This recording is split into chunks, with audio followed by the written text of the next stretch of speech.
Hello बच्चों, नमस्कार, जय हिंद। हम आज हम शुरू करते हैं फिजिक्स में वैद्युत बल रेखाएं। तो इसके पहले लेक्चर्स में हमने वैद्युत क्षेत्र के विषय में जानकारी प्राप्त किया।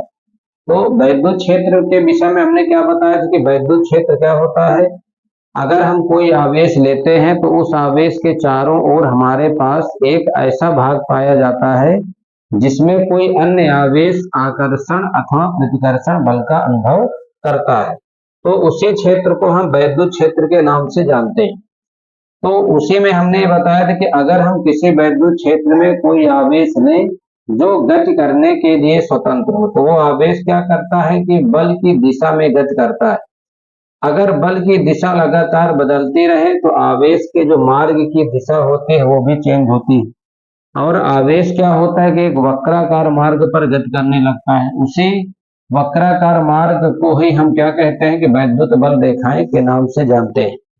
तो वैद्युत बल रेखाओं से हमारा तात्पर्य क्या है कि अगर हम क्या करते हैं, वैद्युत क्षेत्र में कोई एक ऐसा निष्कोण वक्र खींचे जो स्वतंत्र व पृथक्कृत धनावेश के चलने की दिशा को निरूपित करे, तो वही हमारे पास क्या कहलाता है, वैद्युत बल रेखाओं के नाम से जाना जाता है। मतलब वैद्युत क्षेत्र में खींचा गया वह निष्कोण वक्र जिसमें कोई स्वतंत्र व पृथक्कृत एकांक धनावेश चलता है, तो वक्र क्या कहलाएगा, वैद्युत बल रेखाएं कहलाएगा। तो इसमें हम ये बताएंगे कि वैद्युत क्षेत्र में खींचा गया वह काल्पनिक निष्कोण वक्र, वैद्युत क्षेत्र वैद्युत क्षेत्र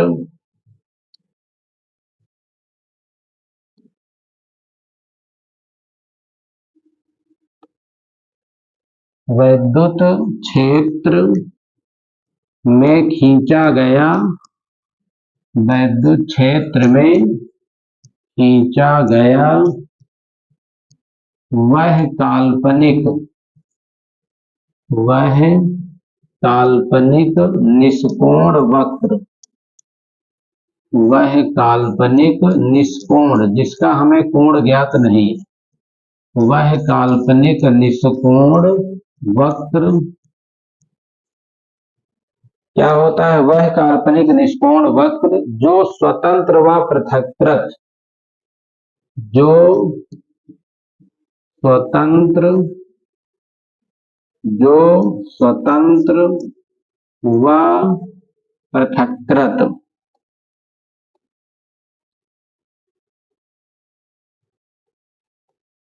जो स्वतंत्र व पृथक्कृत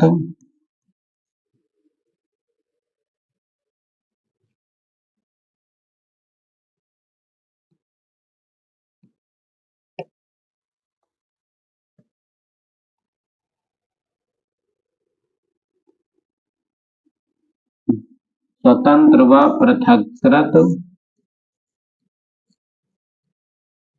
एकांक धनावेश, कैसा एकांक धनावेश, एकांक धनावेश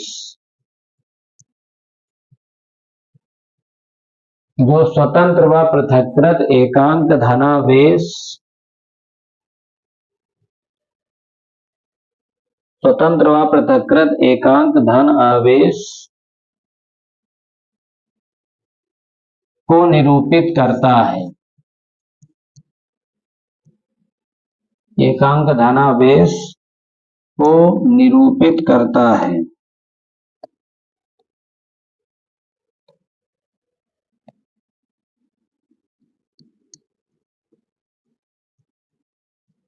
को निरूपित करता है,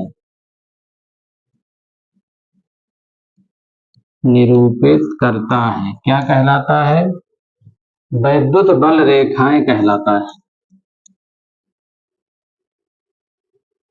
वैद्युत बल रेखाएं कहलाता है।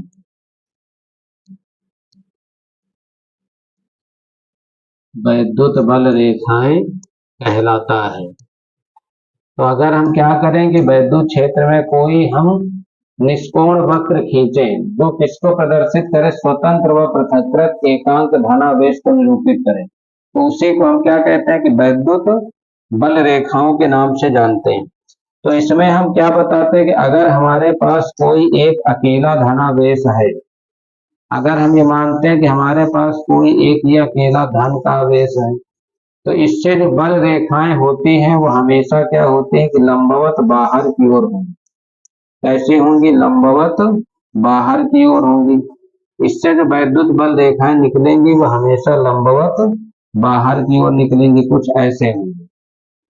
अब ये धन का आवेश है, मतलब ये इलेक्ट्रॉनों को त्यागता है, तो जिसके कारण इसमें जो वैद्युत बल रेखाएं होती हैं वो हमेशा लंबवत बाहर की ओर होती हैं। अगर कोई एक अकेला हम ऋणावेश लें, अब कोई एक अकेला ऋणावेश लें, माइनस का आवेश लें, तो उस स्थिति पर क्या होता है कि ये इलेक्ट्रॉनों को ग्रहण करता है। इस पर जो वैद्युत बल रेखाएं होंगी वो अभिलंबवत क्या होंगी? अंदर की ओर दिष्ट होंगी। इसमें जो वैद्युत बल रेखाएं होती हैं वो क्या होती हैं? अभिलंबवत अंदर की ओर दिष्ट होती।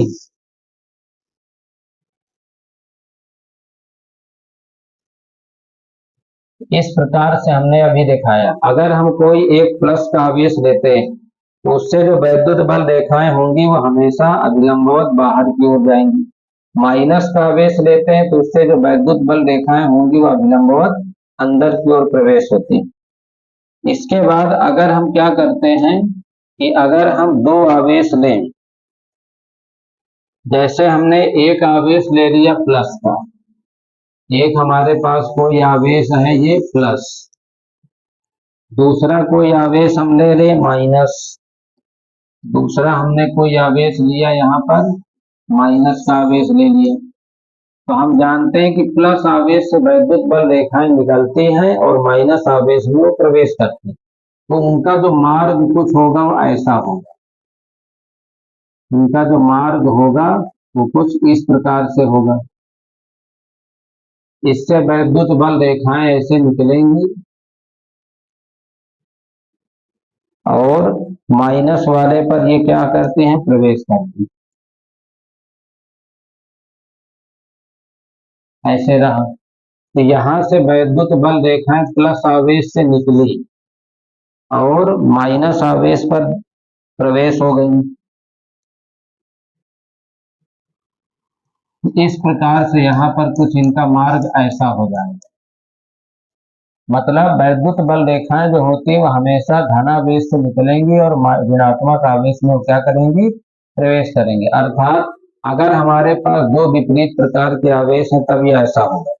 अगर हम दोनों को प्लस आवेश मान ले अथवा दोनों को हम माइनस आवेश मान ले, ये हमारे पास एक प्लस का आवेश है, एक आवेश हमारे पास यहाँ पर भी कैसा आवेश है? प्लस का आवेश, तो इससे जो वैद्युत बल रेखाओं का जो मार्ग होगा वो कुछ इस प्रकार का होगा।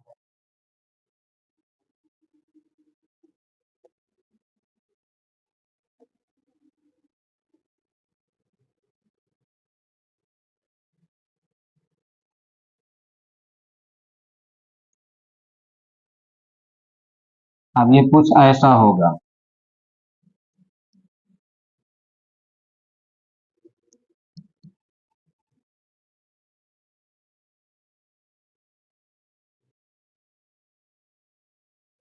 अब यहाँ पर हमको इस प्रकार से मिलता है, मतलब क्या है कि अगर हमारे पास कोई दो धनात्मक आवेश या कोई दो ऋणात्मक आवेश होंगे तो उनसे जो वैद्युत बल रेखाएं होंगी एक दूसरे की ओर ना आकर वो एक दूसरे से क्या होती है? दूर हटती। अगर प्लस का आवेश होगा माइनस का आवेश होगा तो उनके बीच में क्या होता है? आकर्षण होता है। तो इस प्रकार से हमने वैद्युत बल रेखाओं के विषय में क्या जाना कि वैद्युत बल रेखाएं क्या होते हैं कि वैद्युत क्षेत्र में खींचा गया वह काल्पनिक निष्कोण वक्र जो स्वतंत्र व पृथक्कृत एकांक धनावेश के चलने को निरूपित करता है, एकांक धनावेश के चलने को निरूपित करता है, क्या कहलाता है? वैद्युत बल रेखा कहलाता है। अगर हमारे पास कोई एक अकेला प्लस का आवेश है तो उससे जो वैद्युत बल रेखाएं होती हैं वो हमेशा बाहर की ओर जाती है। अगर कोई एक अकेला ऋणावेश है तो उस पर जो वैद्युत बल रेखाएं होती है वो हमेशा अंदर की ओर आती है। अगर हम क्या करते हैं कि एक प्लस का आवेश लेते हैं, दूसरा माइनस का आवेश लेते हैं, तो प्लस आवेश से बल रेखाएं निकलेंगी और ऋणात्मक आवेश में प्रवेश करेंगी। अगर प्लस प्लस का आवेश ले लें अथवा माइनस माइनस का आवेश ले लें तो क्या होगा, वही वैद्युत बल रेखाएं एक दूसरे से दूर हटती हैं। तो इस आधार पर आगे हम पढ़ेंगे कि वैद्युत बल रेखाओं के गुण क्या होते हैं। अगला हमको पढ़ना है वैद्युत बल रेखाओं के गुण क्या हैं। चलिए आगे हम देखते हैं कि वैद्युत बल रेखाओं के हमारे पास गुण क्या होते हैं। वैद्युत बल रेखाओं के गुण।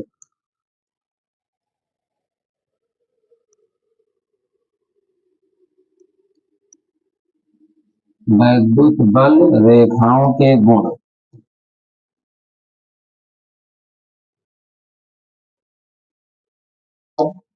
वैद्युत बल रेखाओं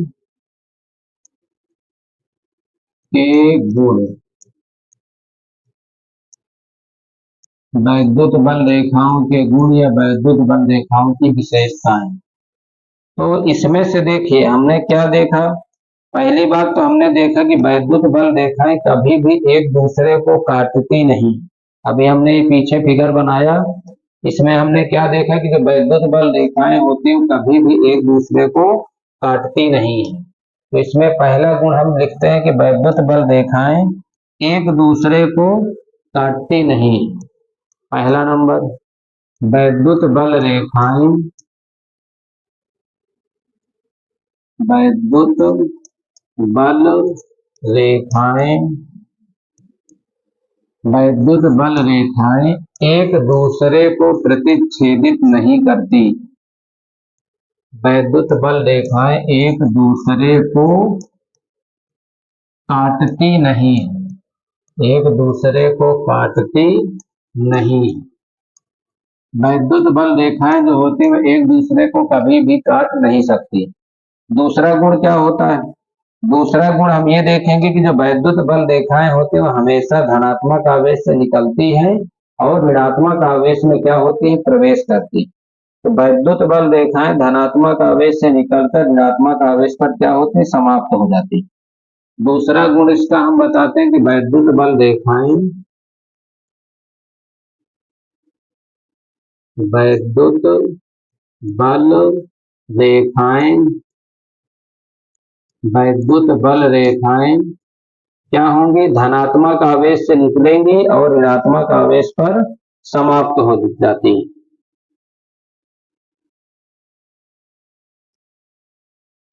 वैद्युत बल रेखाएं धनावेश से निकलकर या धनात्मक आवेश से निकलकर धनात्मक आवेश धनात्मक आवेश से निकलकर धनात्मक आवेश से निकलकर कहां पर समाप्त होती है, ऋणात्मक आवेश पर। धनात्मक आवेश से निकलकर ऋणात्मक आवेश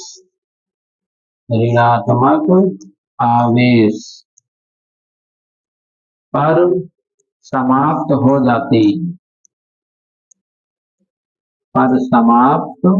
हो जाती धनावेश से निकलेंगी और ऋणावेश पर क्या होंगी, समाप्त हो जाएंगी। तीसरा गुण क्या होता है इसका, तीसरा गुण देखते हैं क्या है। तो तीसरा इसका होता है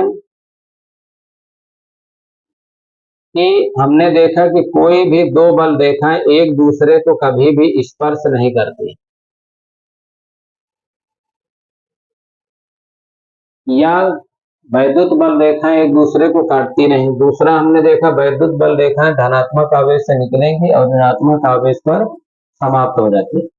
तीसरा हम ये कह सकते हैं कि अगर हम वैद्युत बल रेखाओं के किसी बिंदु पर कोई हम एक स्पर्श रेखा खींचते हैं तो वो स्पर्श रेखा उस पर लगने वाले बल की दिशा को निरूपित करती है। किसको निरूपित करती है, उस पर लगने वाले बल की दिशा को वो निरूपित करेगी।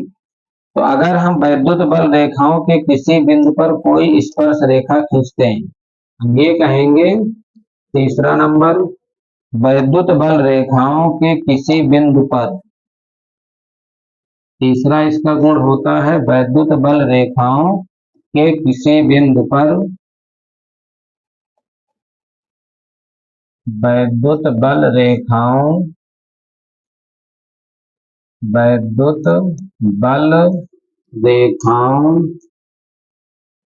वैद्युत बल रेखाओं के किसी बिंदु पर खींची गई स्पर्श रेखा किसी बिंदु पर किसी बिंदु पर खींची गई स्पर्श रेखा खींची गई स्पर्श रेखा खींची गई स्पर्श रेखा किसको निरूपित करती है? खींची गई स्पर्श रेखा उस बिंदु पर लगने वाले बल की दिशा उस बिंदु पर लगने वाले बल की दिशा लगने वाले बल की दिशा लगने वाले बल की दिशा को निरूपित करती है। किसको निरूपित करेगी? उस पर लगने वाले बल की दिशा को निरूपित करती है। बल की दिशा को निरूपित करती है। किसको निरूपित करती है? कि उस पर लगने वाले वो बल की दिशा को निरूपित करती है। चौथा गुण क्या है? चौथा गुण होता है कि जो वैद्युत बल रेखाएं होती हैं एक पूर्ण लचकदार डोरी की तरह अपनी लंबाई के लंबवत क्या करती? सिकुड़ने का प्रयास करती। तो उससे हमको ये पता लगता है कि दो विपरीत प्रकार के आवेशों के बीच में हमेशा क्या होता है? आकर्षण होता है। तो अगला हम गुण ये बता सकते हैं कि जो वैद्युत बल रेखाएं होती हैं, चौथा गुण हम ये कहते हैं कि वैद्युत बल रेखाएं वैद्युत बल रेखाएं वैद्युत बल रेखाएं अपनी लंबाई के लंबवत अपनी लंबाई के लंबवत अपनी लंबाई के लंबवत सिकुड़ने का प्रयास करती सिकुड़ने का प्रयास करती सिकुड़ने का प्रयास करती है। तो इससे हमको क्या पता लगेगा कि अतः जो विपरीत प्रकार के आवेश होंगे उनके बीच हमेशा आकर्षण बल होता है। अतः विपरीत आवेशों के बीच ये प्रदर्शित क्या करता है कि जो विपरीत आवेश होंगे अतः विपरीत आवेशों के बीच अतः विपरीत आवेशों के बीच क्या होगा? आकर्षण होता है। के बीच आकर्षण होता है। के बीच क्या होता है? आकर्षण होता है। के बीच क्या होगा? आकर्षण होगा। तो हमने क्या क्या पढ़ा वैद्युत बल रेखाओं के गुण में? कि वैद्युत बल रेखाएं पहली बात तो एक दूसरे को कभी काटेंगी नहीं। दूसरा हमने कहा वैद्युत बल रेखाएं धनात्मक आवेश से निकलेंगी, ऋणात्मक आवेश पर समाप्त होंगी। तीसरा हमने बताया कि जो वैद्युत बल रेखा होगी अगर हम किसी बिंदु पर एक हम स्पर्श रेखा उस पर खींचते हैं तो वो स्पर्श रेखा उस पर लगने वाली किसको निरूपित करती है? बल को निरूपित करती है। वैद्युत बल रेखाएं क्या होती है कि अपनी लंबाई के लंबवत वो सिकुड़ने का प्रयास करती है। इससे प्रदर्शित होता है कि समान प्रकार के जो आवेश होंगे तो विपरीत प्रकार के जो आवेश होंगे उनके बीच हमेशा आकर्षण होता है। चौथा गुण इसका हम ये देखते हैं कि यही वैद्युत बल रेखाएं पांचवा गुण वैद्युत बल रेखाएं अपनी लंबाई के लंबवत वो फैलने का भी प्रयास करती, दूर हटने का प्रयास करती। तो ये दर्शाता है कि समान प्रकार के आवेशों के बीच हमेशा क्या होगा? प्रतिकर्षण होगा। तो इसमें हम कहते हैं कि वैद्युत बल रेखाएं वैद्युत बल रेखाएं, वैद्युत बल रेखाएं अपनी लंबाई के लंबवत, अपनी लंबाई के लंबवत, अपनी लंबाई के लंबवत क्या करने का प्रयास करती? फैलने का प्रयास करती, फैलने का प्रयास करती, फैलने का प्रयास करती है। तो इससे हमको क्या पता लगता है कि अतः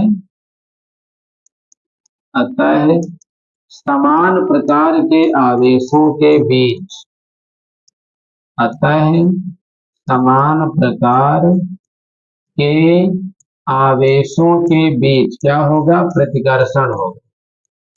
आवेशों के बीच, समान प्रकार के आवेशों के बीच क्या होता है? प्रतिकर्षण होता है। समान प्रकार के आवेशों के बीच में क्या होता है? प्रतिकर्षण होता है, प्रतिकर्षण होता है। इस प्रकार से हमने वैद्युत बल रेखाओं के गुणों को देखा। तो वैद्युत बल रेखाएं क्या होती है कि पहली बात तो एक दूसरे को कभी वो काटती नहीं। दूसरा ये होता है कि वैद्युत बल रेखाएं हमेशा धनात्मक आवेश से निकलती हैं और ऋणात्मक आवेश पर वो प्रवेश करती है। फिर तीसरा हमने देखा कि अगर हम वैद्युत बल रेखाओं के किसी बिंदु पर कोई स्पर्श रेखा खींचते हैं तो वो स्पर्श रेखा उस बिंदु पर लगने वाले बल की दिशा को निरूपित करती है। चौथा हमने क्या देखा कि वैद्युत बल रेखाएं अपनी लंबाई के लंबवत वो सिकुड़ने का प्रयास करती हैं। इससे हमको प्रदर्शित होता है कि समान विपरीत प्रकार के आवेशों के बीच में हमेशा आकर्षण होता है। फिर हमने देखा कि वैद्युत बल रेखाएं अपनी लंबाई के लंबवत हमेशा फैलने का प्रयास करेंगी, दूर हटने का प्रयास करती है। तो ये प्रदर्शित करता है कि समान प्रकार के जो आवेश होंगे उनके बीच हमेशा क्या होगा? प्रतिकर्षण होगा। क्या होता? हमेशा प्रतिकर्षण होता है। इसके आगे हम चलते हैं, देखते हैं कि वैद्युत क्षेत्र की तीव्रता क्या है? Intensity of electric field, intensity of electric field. अगला हमको पढ़ना है कि वैद्युत क्षेत्र की तीव्रता से हम क्या बता सकते हैं। हमको पढ़ना है वैद्युत क्षेत्र की तीव्रता क्या होती है। आगे हमको पढ़ना है वैद्युत क्षेत्र की तीव्रता। इंपॉर्टेंट टॉपिक है, परीक्षाओं में पूछा जाता है। वैद्युत क्षेत्र की तीव्रता, वैद्युत क्षेत्र की तीव्रता, वैद्युत क्षेत्र की तीव्रता, intensity of electric field, intensity of electric field.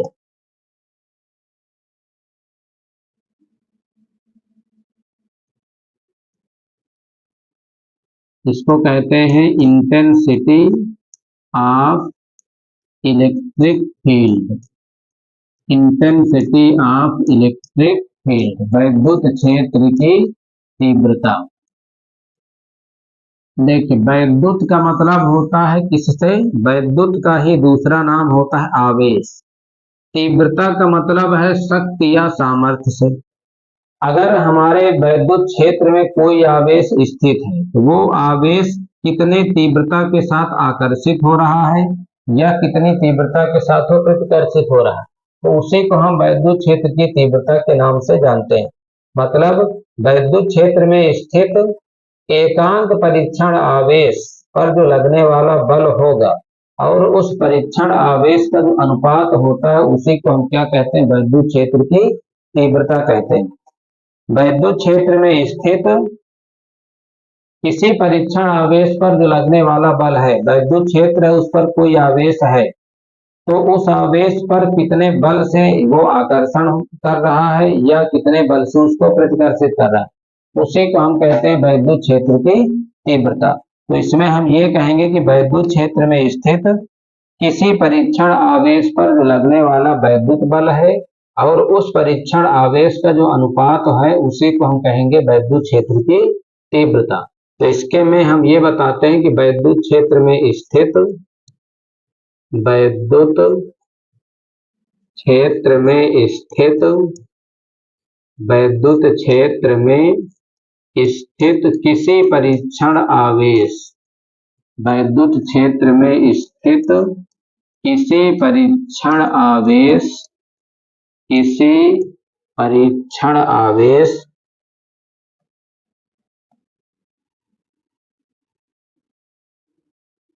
वैद्युत क्षेत्र में स्थित किसी परीक्षण आवेश पर लगने वाला बल, किसी परीक्षण आवेश पर लगने वाले वैद्युत बल, किसी परीक्षण आवेश पर लगने वाले वैद्युत बल, लगने वाले वैद्युत बल तथा इसका अनुपात परीक्षण आवेश तथा परीक्षण आवेश के अनुपात को, तथा परीक्षण आवेश के अनुपात को, परीक्षण आवेश के अनुपात को क्या कहेंगे? वैद्युत क्षेत्र की तीव्रता कहते हैं।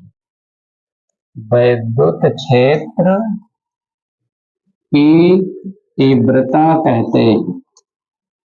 वैद्युत क्षेत्र की तीव्रता कहते हैं।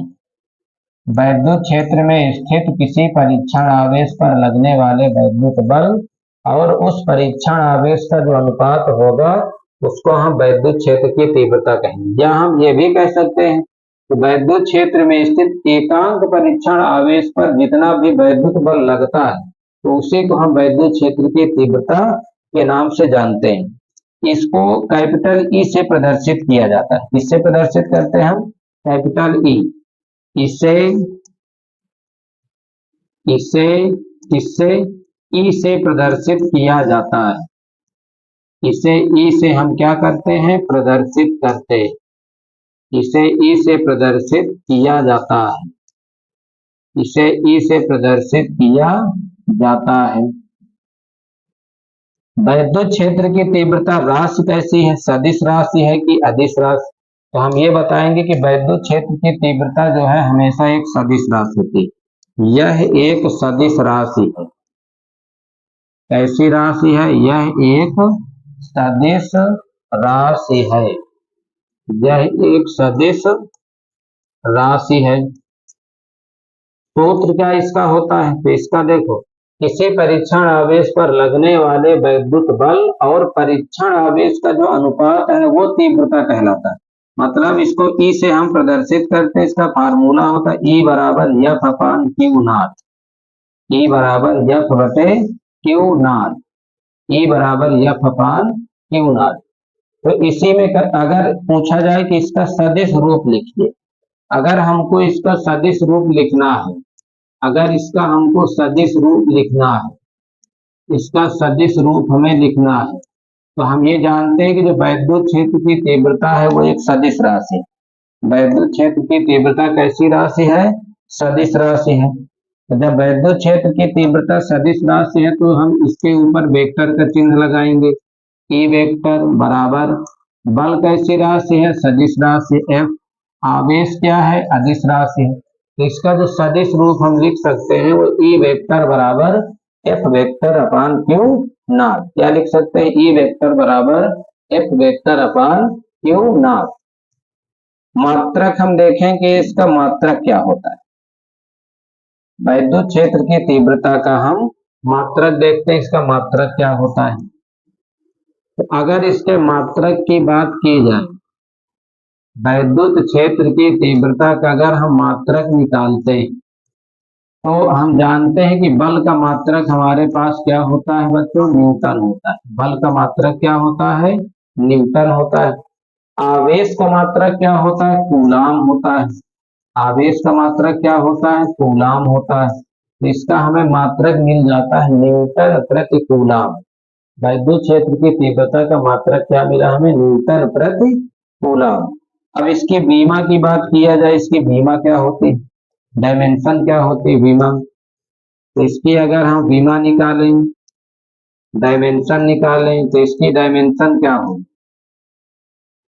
अगर इसकी हम बीमा निकालते हैं तो इसकी जो विमा होती, देखिए बल है तो बल की विमा हमने पढ़ा था क्या होता है, Mlt-2। आवेश की विमा हमने क्या पढ़ा, क्या होता है, AT बराबर IT से। तो आगे जब इसको हम सॉल्व करते हैं तो हमें क्या मिलता है, हमें मिलता है ML, यहाँ पर t की पावर -2 है, यहाँ t की पावर 1, ये t की पावर 1 ऊपर गया, -1 -2 से मिल गया, तो क्या हो जाएगा, t की पावर -3 और a की पावर -1। तो इसकी बीमा होती है MLT-3 A-1। तो हमने वैद्युत क्षेत्र की तीव्रता के विषय में क्या जाना, हमने बताया कि वैद्युत क्षेत्र की तीव्रता क्या है। अगर हम वैद्युत क्षेत्र में किसी परीक्षण आवेश को रखें तो वो परीक्षण आवेश कितने बल के साथ आकर्षित हो रहा है या कितने बल के साथ वो प्रतिकर्षित हो रहा है, तो उसी लगने वाले बल को ही हम तीव्रता कहते हैं।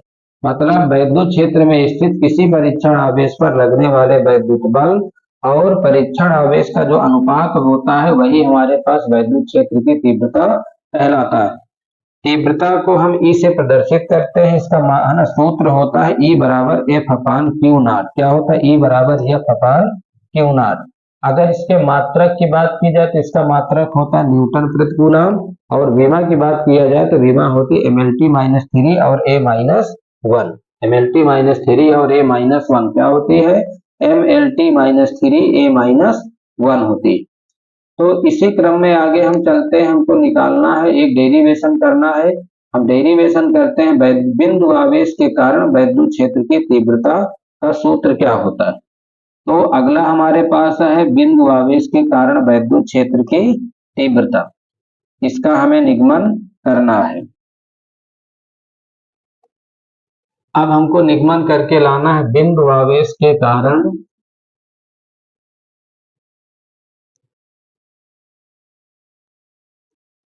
बिंदु आवेश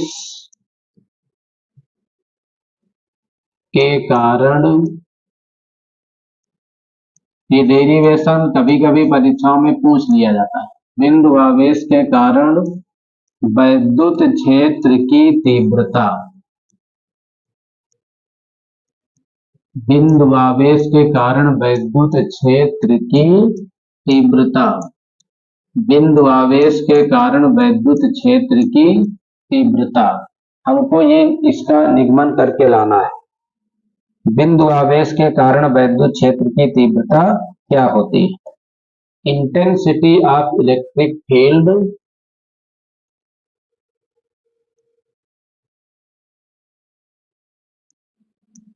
intensity of electric field, intensity of electric field इसके कारण due two point charge, due two point charge,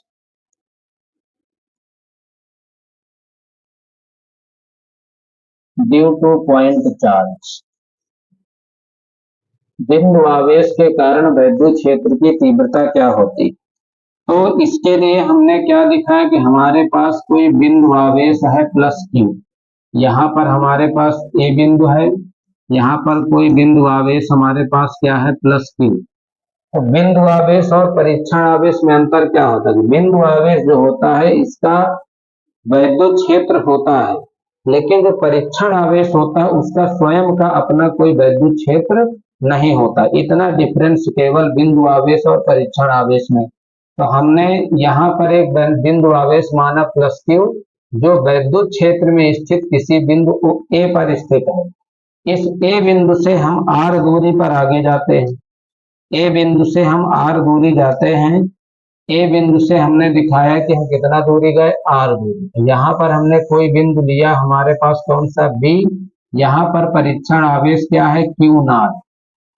तो हमको इस B बिंदु पर वैद्युत क्षेत्र की तीव्रता का मान बताना है कि कितना हो, E बराबर क्वेश्चन मार्क।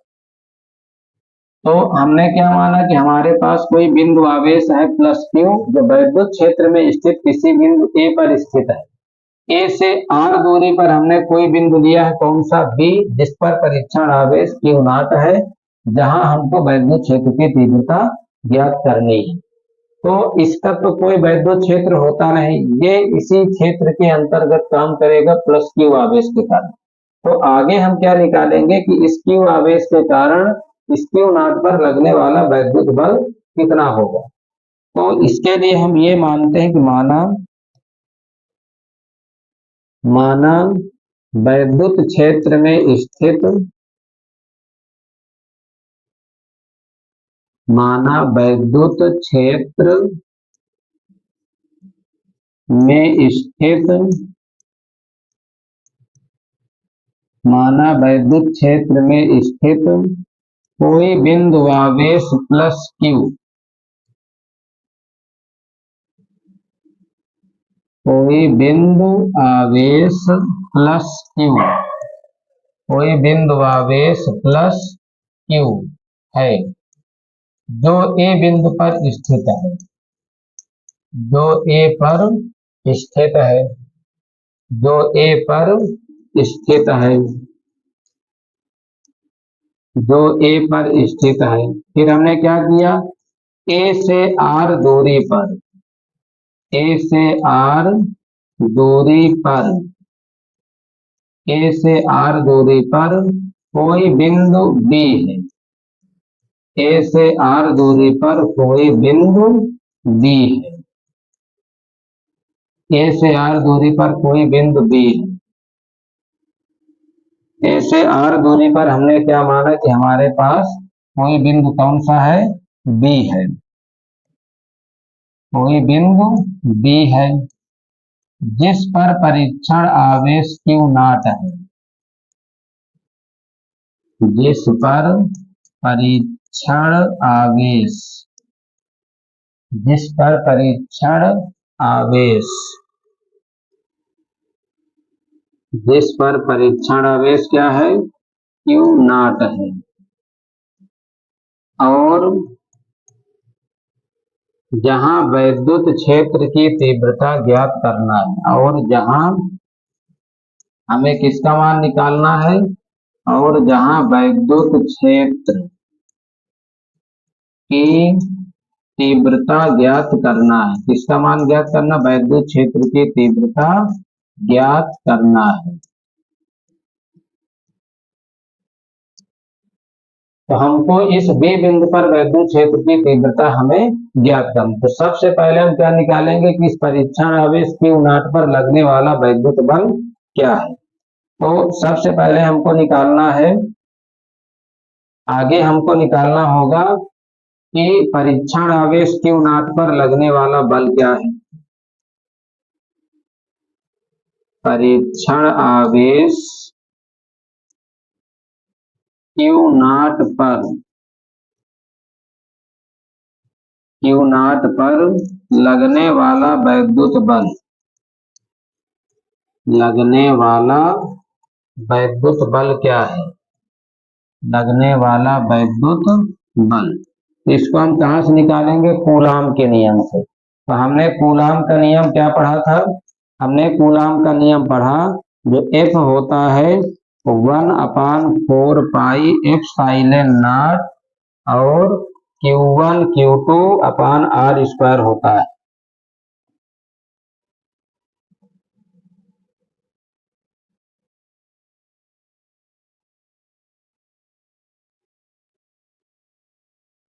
क्या होता है, F बराबर 1/4 पाई एप्सिलॉन नॉट Q1। तो Q1 क्या हो गया, बिंदु आवेश Q, Q2 क्या हो गया, परीक्षण आवेश Q not upon R square, कितना होता है। अब इस B बिंदु पर हम वैद्युत क्षेत्र की तीव्रता निकालते हैं। बिंदु B पर, बिंदु B पर वैद्युत क्षेत्र की तीव्रता, बिंदु B पर वैद्युत क्षेत्र की तीव्रता, हमको इस बिंदु B पर वैद्युत क्षेत्र की तीव्रता हमें ज्ञात करना था। तो अगर हम बिंदु B पर वैद्युत क्षेत्र की तीव्रता ज्ञात करते हैं, बिंदु B पर हमको वैद्युत क्षेत्र की तीव्रता ज्ञात करनी है।